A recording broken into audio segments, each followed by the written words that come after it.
Capítulo 5. A confissão continua a observação. P para pergunta e R para resposta. P. Se esta sua confissão parasse exatamente aqui, todas as suas afirmações seriam perfeitas, mas, felizmente para milhões de suas vítimas que ganharão a liberdade devido à sua confissão, esta entrevista continuará até que você tenha me fornecido a arma que eventualmente ajudará milhões de pessoas a combaterem a sua dominação através dos seus medos e superstições. Lembre-se, Sua Majestade, a sua confissão recém começou. Depois que eu arrancar de você uma descrição completa de todos os métodos pelos quais você controla as pessoas, eu forçarei também a dar a fórmula pela qual o seu controle poderá ser quebrado por vontade própria. É verdade que não estarei aqui tempo suficiente para derrotá-lo, mas as palavras publicadas que deixarei serão imortais porque elas contêm a verdade. Você não teme a oposição de nenhum indivíduo, pois sabe que será por um breve período de tempo, mas teme a verdade. Você tem medo da verdade e nada mais, pois a verdade lentamente, mas de forma definitiva, vai dar aos seres humanos a liberdade de todos os tipos de medo. Sem a arma do medo você seria inofensivo e completamente incapaz de controlar qualquer ser humano. Isso é verdadeiro ou falso? R. Não tenho alternativa senão admitir que o que você disse é verdade. P. Agora que nos entendemos, vamos em frente com a sua confissão. Mas, antes de nós continuarmos, aproveitarei o tempo para tirar uma dúvida muito pessoal minha. Eu lhe farei apenas uma pergunta, e a resposta me trará toda a satisfação que eu quero. Não é verdade que você controla somente as mentes daqueles que se permitiram cair no hábito da alienação? R. Sim, é verdade. Eu já admiti essa verdade uma dúzia ou mais de vezes. Por que você me perturba tanto repetindo essa mesma questão? P. Há poder na repetição. Eu estou forçando você a repetir os pontos principais da sua confissão de muitos modos diferentes e tantos quantos possíveis, de tal forma que as suas vítimas possam ler esta entrevista e determinar a sua profundidade pelas suas próprias experiências com você. Esse é um dos meus pequenos truques. Você aprova o meu método? R. Você não poderia estar preparando uma armadilha para mim com o objetivo de conseguir algo mais poderoso. Ou poderia? P. Estou fazendo as perguntas e você está respondendo.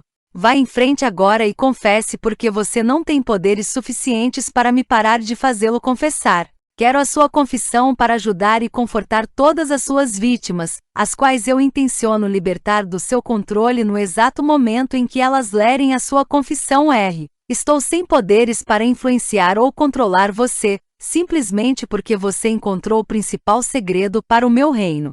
Você sabe que existo somente nas mentes das pessoas que possuem medos.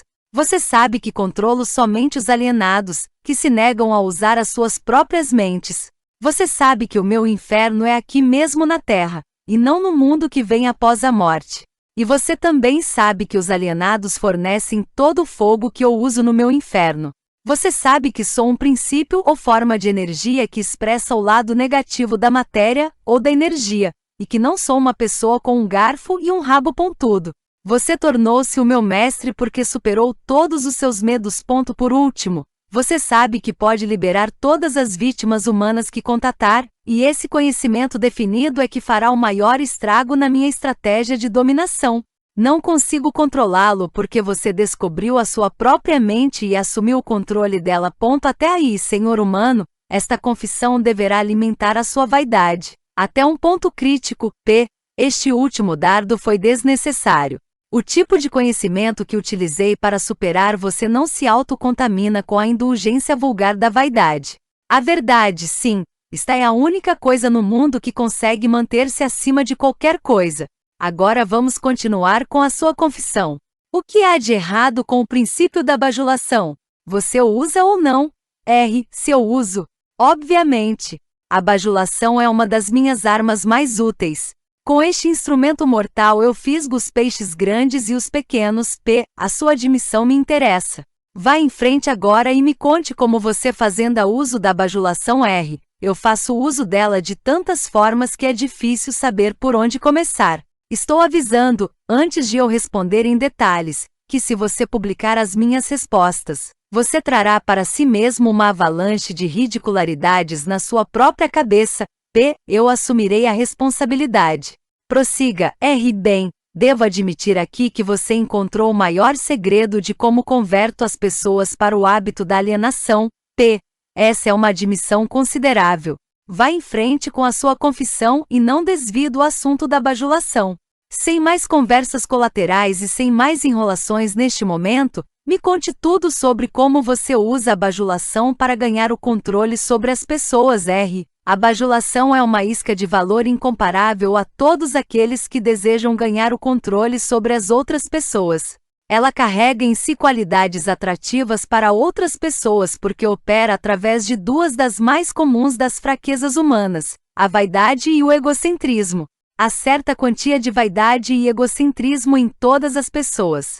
Em algumas pessoas, essas qualidades são tão salientes que elas literalmente servem como uma corda pela qual alguém pode amarrar-se. A melhor de todas as cordas é a bajulação. A bajulação é a isca-chave pela qual homens seduzem mulheres. Algumas vezes, na verdade, frequentemente, mulheres usam a mesma isca para ganhar o controle dos homens, especialmente os homens que não são dominados pelo apelo sexual. Ensino seu uso tanto para os homens quanto para as mulheres. A bajulação é também a principal isca com que os meus agentes ganham a confiança das pessoas de quem eles procuram as informações necessárias para prosseguir na sua missão. Onde quer que alguém pare para alimentar a sua vaidade pela bajulação, lá estou eu colocando o primeiro tijolo para construir mais um alienado. Não alienados não são facilmente alvos da bajulação. Inspiro pessoas a usarem a bajulação em todas as relações humanas onde seu uso é possível, porque todos aqueles que são influenciados pela bajulação tornam-se vítimas fáceis do hábito da alienação. P. Você consegue controlar qualquer um que seja suscetível à bajulação? Muito facilmente. Como eu já disse, a bajulação é de grande importância em tornar as pessoas presas fáceis ao hábito da alienação. P. Com que idade as pessoas são mais suscetíveis à bajulação? Idade não tem nada a ver com a susceptibilidade à bajulação. As pessoas respondem a ela de uma forma ou outra a partir do momento em que elas se tornam conscientes de sua própria existência até a sua morte. P. Através de que forma as mulheres podem ser facilmente bajuladas? Através da sua vaidade. Diga a uma mulher que ela está bonita ou que ela se arruma fantasticamente bem. P. Qual a forma mais efetiva em fisgar os homens? Egocentrismo com I maiúsculo. Diga a um homem que ele tem um corpo forte como Hércules ou que ele é um grande homem de negócios e ele perderá totalmente a faculdade da razão e ficará dominado por um sentimento egocêntrico. Depois disso, você sabe o que acontece. P. Todos os homens são assim? Não. 2 a cada 100 homens possuem o seu ego tão sob controle que mesmo um bajulador profissional não conseguiria perfurar a sua pele mesmo com uma faca de açougueiro. P. Como uma mulher esperta consegue aplicar a arte da bajulação no momento de atrair os homens? Pelo amor de Deus, homem, tenho que desenhar o método dela para você? Você não possui imaginação? P. Assim, tenho imaginação suficiente, Sua Majestade. Mas estou pensando naqueles pobres homens do mundo que precisam entender a técnica exata com que eles podem ser bajulados para caírem no hábito da alienação. Vá em frente e conte-nos como uma mulher pode fisgar homens ricos e espertos. Este é um truque diabólico das mulheres, mas, considerando que você está pedindo a informação, neste momento não tenho escolha senão revelá-lo. As mulheres influenciam os homens através de uma técnica que consiste basicamente em primeiro, na habilidade de forjar um tom de voz suave e quase infantil. Segundo, na habilidade de fechar seus olhos em uma posição semicerrada, hipnotizando os homens. P. Isso é tudo que há no mundo da bajulação? Não, essa é apenas a técnica. Aí vem a razão pela qual uma mulher usa essa técnica como uma isca. O tipo de mulher que você talvez tenha em mente nunca se vende a um homem e muito menos lhe dá algo em troca. Em vez disso, ela vende a ele o seu próprio egocentrismo. P. Isso é tudo o que as mulheres usam quando elas desejam bajular os homens. Essa é a coisa mais eficaz que elas podem usar. Isso funciona muito bem quando o apelo sexual fica em segundo plano. P. Isso me leva a acreditar então que homens grandes, fortes e espertos podem acabar sendo manipulados pelo uso da bajulação, da mesma maneira como se fossem criaturas vulneráveis. Isso é possível. E se isso é possível? Isso está acontecendo exatamente agora, neste minuto. Além disso, ao menos que eles sejam não alienados, quanto mais sedentos eles vêm, tanto mais forte a sua queda quando uma bajuladora profissional usa a sua tática com eles. Conte mais alguns dos seus truques com os quais você faz com que as pessoas se alienem na vida. Um dos meus mais efetivos instrumentos é o fracasso. A maioria das pessoas começa a se alienar tão logo elas encontram a adversidade e raramente uma a cada 10.000 permanecerá tentando após fracassar 2 ou 3 vezes. Então é o seu negócio induzir as pessoas a fracassarem sempre que você pode. Isso está correto? Sim, isso está correto. O fracasso acaba com o moral, destrói a autoconfiança, líquida com o entusiasmo, enfraquece a imaginação e afasta qualquer tipo de propósito definido. Sem essas qualidades, ninguém consegue permanentemente manter o sucesso em qualquer empreitada. O mundo produziu milhares de inventores com habilidades superiores àquelas de Thomas A. Edison, mas desses homens ninguém nunca ouviu falar, enquanto o nome de Edison se eternizará. Isso porque Edison converteu o fracasso em um trampolim para alcançar grandes resultados, enquanto os outros utilizaram o fracasso como um álibi para não produzir resultados. A capacidade para superar o fracasso sem desencorajar-se por acaso é um dos grandes ativos de Henry Ford? Sim, e essa mesma qualidade é o verdadeiro ativo de todos os homens que alcançam sucessos fabulosos em quaisquer aspectos de suas vidas. Essa afirmação é muito generalista. Sua Majestade, você não desejaria modificá-la ou reduzi-la um pouco para ter mais precisão? Nenhuma modificação é necessária, porque essa afirmação não é tão vasta. Pesquise com precisão as vidas de homens e mulheres que alcançam sucessos duradouros e você achará, sem exceção, que o sucesso deles ocorreu na exata proporção da extensão do fracasso que eles conseguiram superar. A vida de cada pessoa bem-sucedida clama por uma das maiores verdades que a maior parte dos filósofos já sabia. Cada fracasso traz junto de si a semente de um sucesso equivalente. Mas a semente não germinará e crescerá sob a influência de um alienado. Ela se abre para a vida somente quando está nas mãos de alguém que reconhece que a maior parte dos fracassos são somente derrotas temporárias, e que nunca, sob nenhuma hipótese, aceita a derrota como uma desculpa para alienar-se. Se estou entendendo corretamente, você está afirmando que existe virtude no fracasso. Isso não me parece razoável. Por que você tenta induzir as pessoas a fracassarem se há virtude no fracasso? Não há inconsistência nas minhas afirmações. O que parece ser inconsistência na verdade é a sua falta de entendimento. O fracasso é uma virtude somente quando ele não leva uma pessoa a desistir de tentar e começar a alienar-se. Induzo tantas pessoas quantas eu posso a fracassarem e tantas vezes quantas posso pela simples razão de que raramente, 1 em cada 10.000 permanecerá tentando após cair 2 ou 3 vezes. Não estou preocupado com os poucos que convertem os fracassos em alavancas para o sucesso porque, de qualquer forma, eles pertencem à minha oposição. Eles são não alienados, e por isso estão fora do meu alcance. A sua explicação clareia o assunto. Agora vá em frente e me conte alguns de seus outros truques através dos quais você induz as pessoas a se alienarem. Outro dos meus mais efetivos truques é conhecido para você como propaganda. Esse é um instrumento de maior valor para mim ao fazer com que pessoas matem umas às outras sob o disfarce da guerra. A esperteza desse truque consiste basicamente pela sutileza com a qual eu o uso. Misturo propaganda com notícias do mundo. Ensino isso em escolas públicas ou privadas. Vejo que a propaganda sempre acha o seu caminho no púlpito. Coloco cor nos filmes animados com ela. Faço com que ela entre em cada casa onde tenha um rádio ligado. Faço com que ela esteja nos quadros negros, jornais e programas de rádio.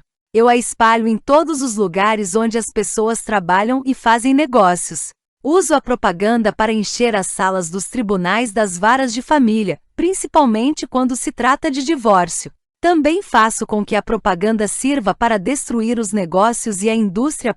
Na verdade, a propaganda é o meu principal instrumento para iniciar as corridas aos bancos. Meus propagandistas cobrem o mundo de forma tão eficaz e tão completa que consigo iniciar epidemias de doenças, Incitar os líderes para a guerra ou fazer com que os negócios entrem em pânico sem ninguém saber por que nem onde começou. P. Se você consegue fazer tudo o que você diz conseguir fazer com a propaganda, não é difícil de imaginar por que temos tantas guerras e crises econômicas.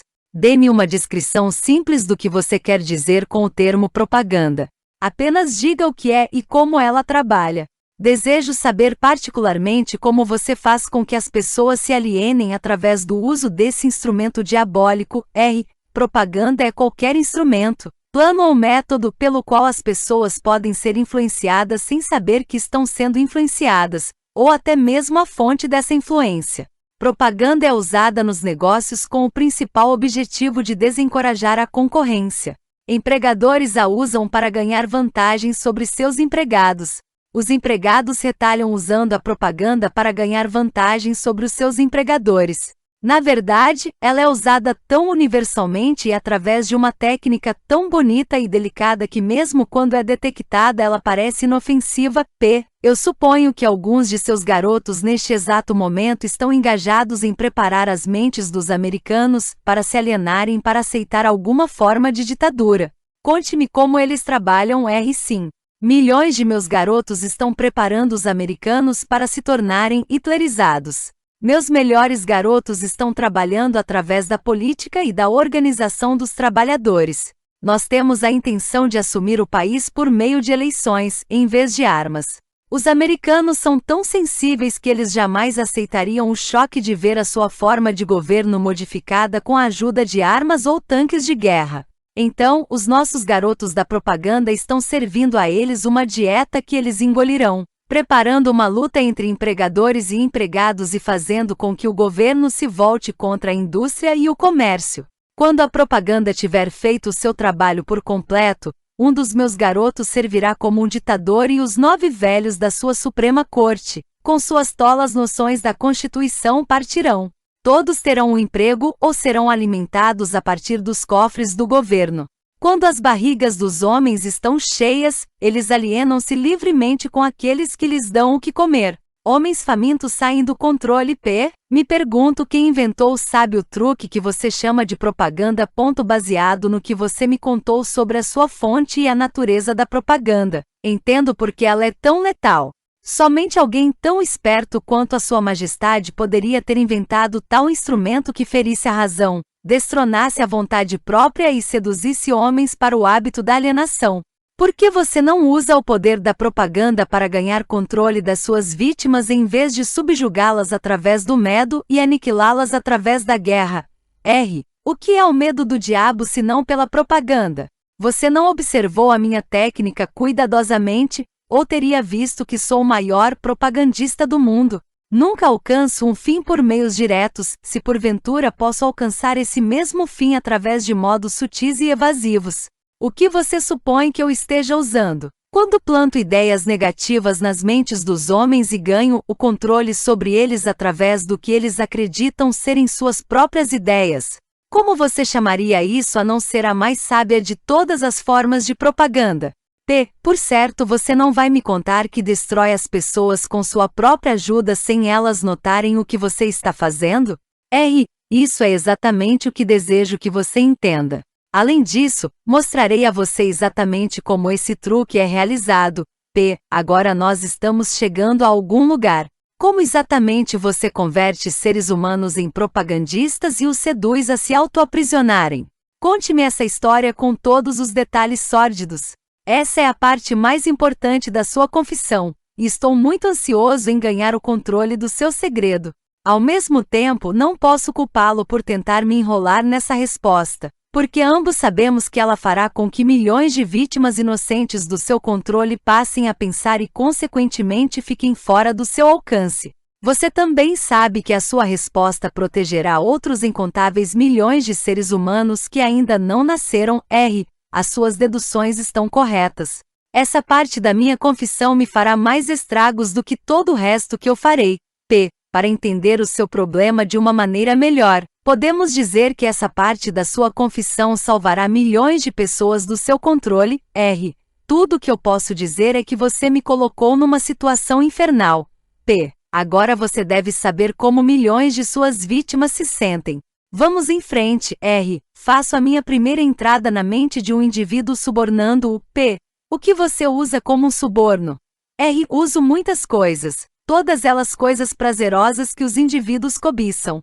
Uso o mesmo tipo de propinas que indivíduos usam quando subornam um ao outro, isto é, uso como suborno as coisas que a maioria das pessoas quer. Minhas melhores propinas são amor, sexo, ganância pelo dinheiro, desejo obsessivo em ganhar alguma coisa por nada, jogos de azar, vaidade nas mulheres e egocentrismo nos homens, desejo de ser mestres dos outros, desejo por tóxicos e narcóticos, desejo pela autoexpressão através de palavras e atos, desejo de imitar outros, desejo pela perpetuação da vida após a morte, desejo de ser um herói ou uma heroína, desejo por alimento físico. P. Essa é uma lista muito interessante de subornos, Sua Majestade. Você usa outros? R. Sim, muitos outros, mas esses são meus favoritos. Através da combinação de alguns deles consigo entrar na mente de qualquer ser humano, independentemente da idade, e consigo permanecer em possessão da sua mente até a sua morte. P. Isso significa que esses subornos são as chaves pelas quais você consegue silenciosamente destrancar a porta de entrada de qualquer mente que você escolher. R. É exatamente isso que eu quero dizer. E é exatamente isso que eu posso fazer. P. O que acontece quando você entra na mente de uma pessoa que ainda não está no hábito da alienação, mas pertence à classe dos 98% dos seres humanos que são alienados em potencial? R. Trabalho imediatamente para ocupar o máximo que eu conseguir da mente dessa pessoa. Se a maior fraqueza desse indivíduo é o desejo por dinheiro, começo a jogar moedas na frente dele, claro, falando em sentido figurado. Intensifico o seu desejo e o induzo a perseguir o dinheiro com todas as suas forças. Então, quando ele chega perto do momento de abocanhar o dinheiro, eu simplesmente tiro-o da sua frente. Esse é um velho truque. Meu ponto: depois de esse truque ter sido repetido algumas vezes, o pobre infeliz desiste e se entrega. Aí então eu tomo conta de um pouco mais de espaço da sua mente e acabo por preenchê-lo com o medo da pobreza. Esse é um dos melhores preenchedores de mente que eu tenho. P. Sim, admito que o seu método é muito inteligente. Mas o que acontece se a vítima por acaso enganar você e conseguir pôr as suas mãos em um monte de dinheiro? Você não consegue preencher a sua mente com o medo da pobreza, consegue? R. Não consigo. Ocupo o espaço preenchendo a sua mente com alguma coisa que sirva ao meu objetivo da mesma maneira. Se a minha vítima conseguir alcançar e for bem-sucedida no seu desejo por dinheiro, muito dinheiro, começo a induzi-la com todas as coisas que ela pode comprar com o dinheiro. Por exemplo, faço com que ela consuma alimentos altamente calóricos. Isso reduz a sua capacidade de pensamento, coloca o seu coração em risco e começa um caminho para a alienação. Aí então, além disso, faço com que ela tenha indisposições estomacais, intestinais devido à grande quantidade de comida que ela está ingerindo. E isso também diminui a sua capacidade de pensamento, sem falar na pouca disposição para a vida. P. Mas, e se a vítima não é um glutão? A quais outros vícios você pode induzi-la para levá-la ao hábito da alienação?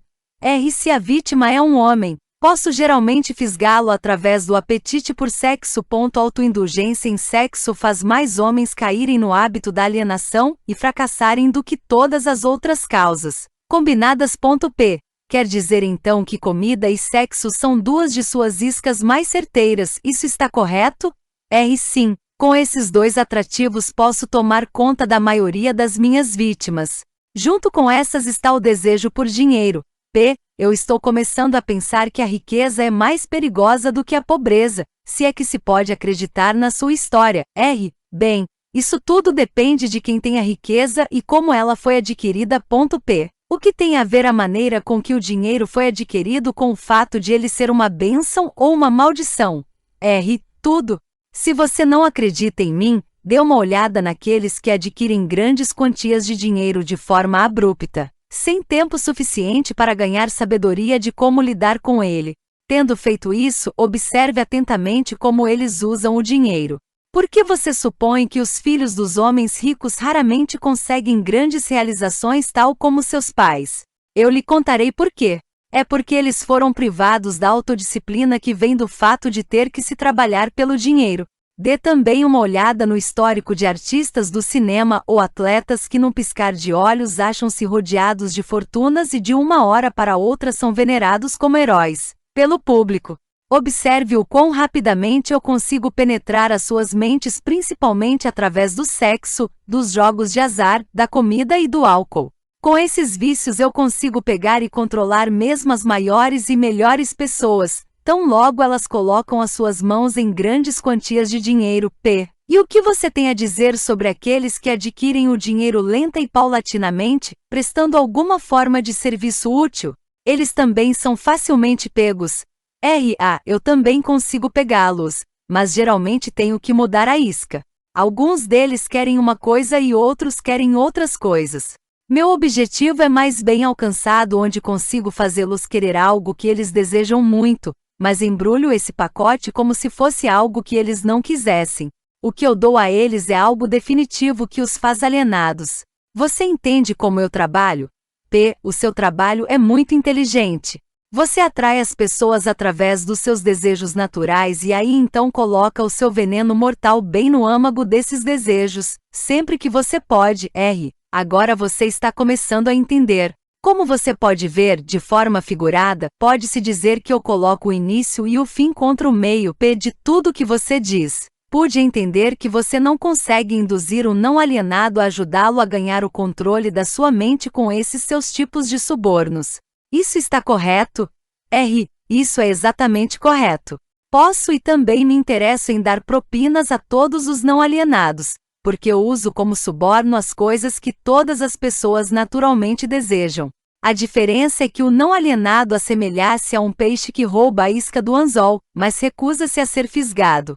O não alienado tira da vida o que quer que ele queira, mas ele o faz nos seus próprios termos. O alienado tira o que quer que ele consiga da vida, mas tudo que ele tira ele consegue nos meus termos. Por analogia, pode-se dizer, de outra forma, que o não alienado pega dinheiro emprestado de um banco legítimo, se ele realmente quer, e paga uma taxa de juros decente. O alienado dirige-se a um agiota, empenha o seu relógio e paga uma taxa de juros suicida pelo seu empréstimo. Então eu concluo por todas as suas afirmações, que no final das contas as suas mãos estão de alguma forma ligadas em todas as misérias e problemas das pessoas, mesmo que a sua presença não seja visível. Todos os meus trabalhadores que trabalham contra a vontade são na verdade os meus melhores operários. Como você pode ver, os meus trabalhadores que não são conscientes do trabalho que fazem são todos aqueles que eu não consigo controlar com alguma combinação de propinas. Pessoas que tenho que controlar pelo medo ou alguma forma de tragédia. Elas não desejam servir a mim, mas não conseguem evitar porque elas estão eternamente ligadas a mim pelo hábito da alienação. Agora estou começando a entender melhor a sua técnica. Você suborna suas vítimas através dos seus desejos naturais e as leva a se alienarem se elas responderem aos seus atrativos. Se elas se recusarem a responder, você planta a semente do medo nas suas mentes ou prepara armadilhas para elas com algum tipo de infortúnio, atando-as enquanto elas estão no auge da depressão. Esse é o seu método. É exatamente assim que eu trabalho. Muito esperto, você não acha? Quem você prefere que sirva como seu propagandista, os jovens ou os velhos? Os jovens, é claro, porque eles podem ser influenciados pela grande maioria dos meus atrativos muito mais facilmente que as pessoas com mais idade que já possuem um julgamento mais maduro. Além disso, eles vão permanecer mais tempo a meu serviço no planeta. Sua Majestade me deu uma clara descrição do que é alienação. Agora me diga, o que deve ser feito para assegurar-se contra o hábito da alienação? Eu quero uma fórmula completa que qualquer um possa usar. A proteção contra a alienação encontra-se facilmente dentro de cada ser humano que possui um corpo normal e uma mente afiada. A autodefesa pode ser aplicada através destes simples métodos. Pense por si mesmo em todas as ocasiões. Pelo fato de que aos seres humanos não é dado o controle completo sobre nada, Pensar os seus próprios pensamentos é algo muito significativo. Decida definitivamente o que você quer da vida. Então crie um plano de ação para alcançá-lo e esteja disposto a sacrificar tudo mais se necessário. Antes de aceitar uma derrota permanente. Analise as derrotas temporárias, não importando de qual natureza ou causa, e extraia dessa derrota a semente de uma vantagem equivalente. Esteja disposto a prestar um serviço útil equivalente ao valor de todas as coisas materiais que você demanda da vida, e não esqueça que você deve prestar o serviço primeiro, para depois receber o valor equivalente. Reconheça que o seu cérebro é um aparelho receptor que pode ser sintonizado para receber comunicações da Central Universal de Inteligência Infinita para ajudá-lo a transformar os seus desejos no equivalente físico. Reconheça que o seu grande ativo é o tempo. É a única coisa, com exceção do poder do pensamento, que você também tem nas mãos, e é a única coisa que pode ser transformada em coisas materiais que sejam do seu desejo. Organize seu tempo de tal forma que nada dele seja desperdiçado. Reconheça a verdade de que o medo geralmente é um preenchedor de espaço que o diabo utiliza para ocupar a porção disponível da sua mente. Ele é somente um estado de espírito que você pode controlar, preenchendo o mesmo espaço que ele ocuparia com a fé inabalável na sua capacidade de fazer a vida fornecer o que quer que você queira dela. Quando rezar, não implore. Peça o que você quer e insista exatamente nisso, sem substitutos. Reconheça que a vida é um mestre cruel que ou você o controla, ou ele controla você. Não há meio termo. Nunca aceite da vida qualquer coisa que você não queira. Se aquilo que você não quer temporariamente vem à força para você, você pode recusar em aceitá-lo na sua mente. E isso abrirá espaço para você trazer as coisas que você realmente quer. Por último, lembre-se de que seus pensamentos dominantes atraem, através de uma lei definitiva da natureza, pela rota mais conveniente e curta, a sua contrapartida física. Seja extremamente cuidadoso com o foco dos seus pensamentos. Essa lista me parece muito impositiva. Dê-me uma simples forma combinando todos os 10 pontos que você mencionou. Se você tivesse que combinar todos os 10 pontos em somente um, qual deles seria? Seja definido em tudo que você fizer e nunca deixe pensamentos não acabados na mente. Forme o hábito de alcançar decisões definidas em todos os assuntos e áreas de sua vida. Pode o hábito da alienação ser quebrado? Ou ele se torna permanente uma vez tendo sido formado?